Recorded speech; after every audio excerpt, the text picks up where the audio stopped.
கிறிஸ்துவுக்குள் பிரியமானவர்களே, இந்த நாளுக்கான மாலை நேரம் அண்ணா அப்போஸ்தலனாகிய பவுல் ரோமருக்கு எழுதின நிருபம் 11ஆம் அதிகாரம் 10வது வசனம். ரோமர் 11:10, ரோமன்ஸ் 11:10. காணாதபடிக்கு அவர்களுடைய கண்கள் அந்தகாரப்பட கடவது, அவர்களுடைய முதுகை எப்போதும் குனிய பண்ணும் என்று தாவீதும் சொல்லியிருக்கிறான். 69வது சங்கீதம் பார்த்தீங்கன்னா, தீர்க்க தரிசனமாக எப்படி ஒரு நீதிமான் பாடுபடுறான், அதே மாதிரி அதனால ஒரு தேவனுடைய குமாரனாகிய மேசியாவை நிராகரிப்பதனால ஏற்படக்கூடிய காரியங்களை தீர்க்க தரிசனமாக சொல்லக்கூடிய ஒரு சங்கீதம்.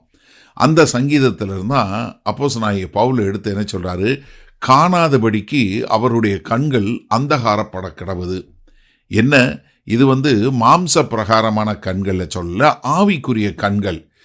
அது என்ன பண்ணும், கர்த்தருடைய சத்தியத்தையும் கர்த்தரை அறிந்து கொள்ள முடியாததாக, அவங்க தாங்கள் தொலைந்து போனவங்களாக இருக்கிறோம், நாங்கள் பாவத்தில் இருக்கிறோம், எங்களை ரட்சிக்க ஒரு ரட்சகர் வேணும், நியாய தீர்ப்பு அவிசுவாசத்தில் வரக்கூடிய ஒரு காரியம், அதனால கர்த்தருடைய காரியத்துக்கு நாங்கள் ஒப்பு கொடுக்கணும் என்று சொல்லக்கூடியதாக ஏசாயா 6வது அதிகாரம் 9-10 பார்க்குறோம். கர்த்தராகிய இயேசு கிறிஸ்து எடுத்து சொல்லும்போது மத்தேயு 13வது அதிகாரம் 14-15 சொல்லும்போது எப்படி ஆவிக்குரிய குருட்டு தன்மை இருக்குது.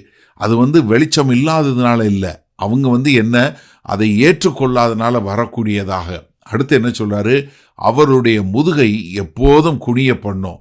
அதாவது அவங்களாகவே என்ன பண்ணிட்டாங்க, தங்களுடைய சுயத்தினால தாங்களே தங்களை கொண்டு போய் ஒரு கட்டுக்குள்ளே கொண்டு வந்துட்டாங்க.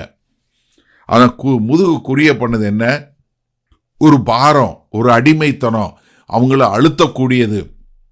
அவங்க என்ன, ஒரு அவ்விசுவாசத்தினுடைய தாங்க முடியாத ஒரு சுமை. ஆனால் இது எதற்கு என்னன்னா, கர்த்தராகிய இயேசு கிறிஸ்துவின் மூலமாய் வரக்கூடிய ஒரு விடுதலைக்கு எதிர்மாறானது. அதனால தான் கர்த்தர் இங்கே என்ன, ஒரு காலம் ஒரு தண்டிக்கிறதுல அவர் ஒரு நாளும் சந்தோஷப்படுறதே இல்லை. ஆனால் அவர்கள் ஏற்றுக்கொள்ளாமல் நிராகரிக்கும் போது, கர்த்தருடைய கிருபையை நிராகரிக்கும் போது அங்கே நடக்கக்கூடிய ஒரு காரியம். எரேமியா 17வது அதிகாரம் 5வது வசனத்தில் என்ன சொல்லுமே, நீங்கள் உங்களுடைய மாம்ச பிரகாரமான காரியங்கள் மேலே நம்பிக்கை வைக்கும்போது எப்படி ஒரு அவாந்தர வெளியாக மாறுகிறீங்க. கர்த்தராகிய இயேசு கிறிஸ்து யோவான் 8வது அதிகாரத்தில் மிக தெளிவாக சொல்கிறாரு, பாவம் உங்களை அடிமைத்தனத்தில் கொண்டு போய் சேர்க்கும். அப்போ கர்த்தருடைய உண்மையை நீங்கள் நிராகரிக்கும் போது அது உங்களை விடுதலை கொண்டு போய் சேர்க்காது, மாறாக உங்களை கொண்டு போய் எங்கே சேர்க்கும், உங்களை கொண்டு போய் ஒரு பாரமான சுமையில் கொண்டு போய் சேர்க்கும். 69வது சங்கீதம் புதிய ஏற்பாட்டில் அதிகமாக சொல்லப்பட்ட ஒரு காரியம், திரும்ப திரும்ப அது சொல்லக்கூடிய காரியம். ஏன்னா ஒரு நீதிமானுடைய பாடுகளும் கர்த்தராகிய இரட்சகரை நிராகரிப்பதனால வரக்கூடிய காரியங்களையும் இங்கே மிக தெளிவாக சொல்லக்கூடிய ஒரு காரியம். சரி, இந்த நாளில் இந்த வசனத்தை நம்ம எப்படி எடுத்துக்கொள்வது? ஆவிக்குரிய குருட்டு தன்மை என்ன பண்ணு தெரியுமா, சத்தியம் வெளிப்பட அதை நிராகரிக்கக்கூடிய ஒரு காரியத்தில் தான் கொண்டு போய் சேர்க்குமே ஒழிய அது கர்த்தர்கிட்ட கொண்டு போய் சேர்க்காது. ஏன்னா இங்கே நியாய தீர்ப்பு அவங்க என்ன பண்ணுறாங்க, அவங்க கர்த்தருக்கு எதிராக போய் தங்கள் மீது தாங்களே நியாய தீர்ப்பை வருவித்து கொள்ளக்கூடிய மக்களாக.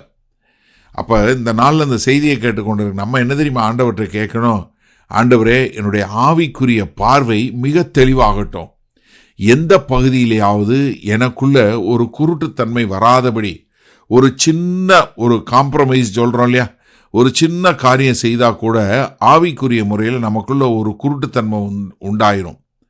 அதனால் நீங்கள் என்ன தெரிஞ்சுக்கணும்னா, அவ்விசுவாசத்தினால் வரக்கூடிய ஒரு பாரமான காரியத்தை விட்டுறாதீங்க.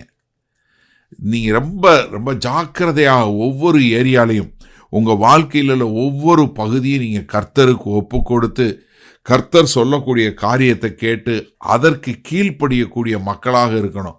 அதனால தான் கர்த்தர்கிட்டருந்து வரக்கூடிய ஒரு வெளிப்பாடு நீங்கள் கேட்கும்போது, ஒவ்வொரு முறையும் கர்த்தர்கிட்டருந்து வரக்கூடிய ஒரு வெளிப்பாடு வந்த உடனே நீங்கள் அதுக்கு மறுமொழியாக அதை நீங்கள் உடனே ஏற்றுக்கொள்ளக்கூடிய காரியம் இருக்கணும்.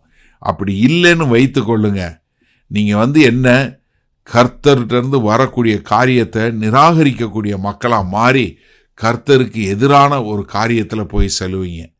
அதனால தான் நான் அடிக்க ஒரு முறை சொல்லுவது, டிலேடு ஒபீடியன்ஸ் இருக்கு பாருங்க, காலதாமதமான கீழ்ப்படிதல் உங்களை ஆவிக்குரிய முறையில் ஒரு குருட்டுத்தன்மையில் கொண்டு போய் சேர்த்துரும்.